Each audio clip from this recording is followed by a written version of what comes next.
મહુવાના લોકલાડીલા ધારાસભ્ય શ્રી શિવાભાઈ ગોહિલ દ્વારા કરવામાં આવી જાહેરાત। મહુવાને મળશે કન્ટેનર ઉદ્યોગનો લાભ। ટ્રાન્સપોર્ટેશન સલામત અને સસ્તો થવા જઈ રહ્યું છે, ત્યારે ભાવનગર જિલ્લાની સમગ્ર જનતાને આ કાર્યક્રમમાં ઉપસ્થિત રહેવા મહુવાના ધારાસભ્ય શ્રી શિવાભાઈ ગોહિલ દ્વારા ખાસ આમંત્રણ આપવામાં આવ્યું છે।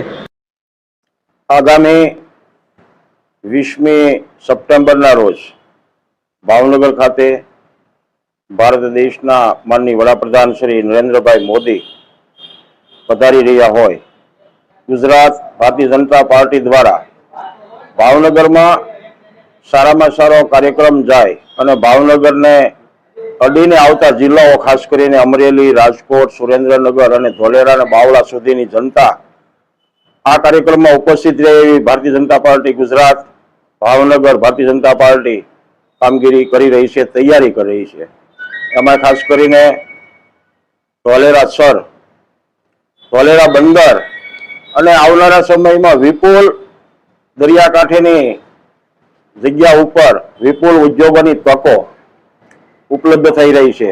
ભાવનગરથી ધોલેરાની રેલવે કનેક્ટિવિટી જોડાતા સિમેન્ટ ઉદ્યોગ, મીઠા ઉદ્યોગ, ફૂડ પ્રોસેસિંગ અને ખાસ કરીને અલંગ શિપ બ્રેકિંગ યાર્ડ અને નિર્મા ઉદ્યોગને ખૂબ મોટું ટ્રાન્સપોર્ટેશનમાં ફાયદો થવાનો છે।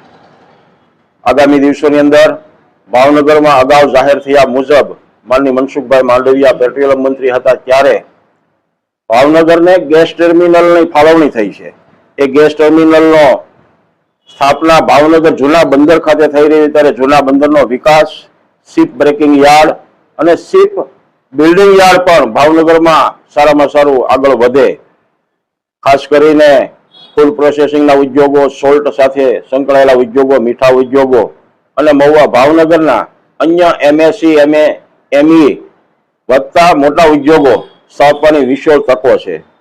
આ બેઠકની અંદર ઘણા બધા રોકાણકારોએ, રાષ્ટ્રના અને વિદેશોના રોકાણકારોએ ખૂબ જ ઈચ્છા જતાવી છે કે આગામી સમયની અંદર 1.5 લાખ કરોડ જેટલું રોકાણ ભાવનગરને મળવાનું છે। આગામી 2047ની વિઝન વિકાસની જે નરેન્દ્રભાઈ મોદીની જે સ્વપ્ન છે એમાં ભાવનગરને પણ ખૂબ વિશાળ તકો ઊભી થઈ રહી છે।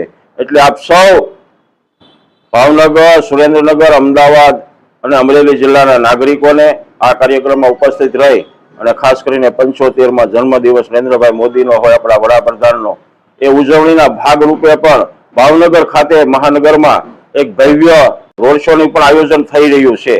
તો આમાં સૌએ ભાગ લઈ કાર્યક્રમને સફળ બનાવવો અને આ કાર્યક્રમમાં આપણા ભાવનગરના ખૂબ મોટી ક્ષિતિજો ખોલવાની છે, ત્યારે ભાવનગરની ખૂબ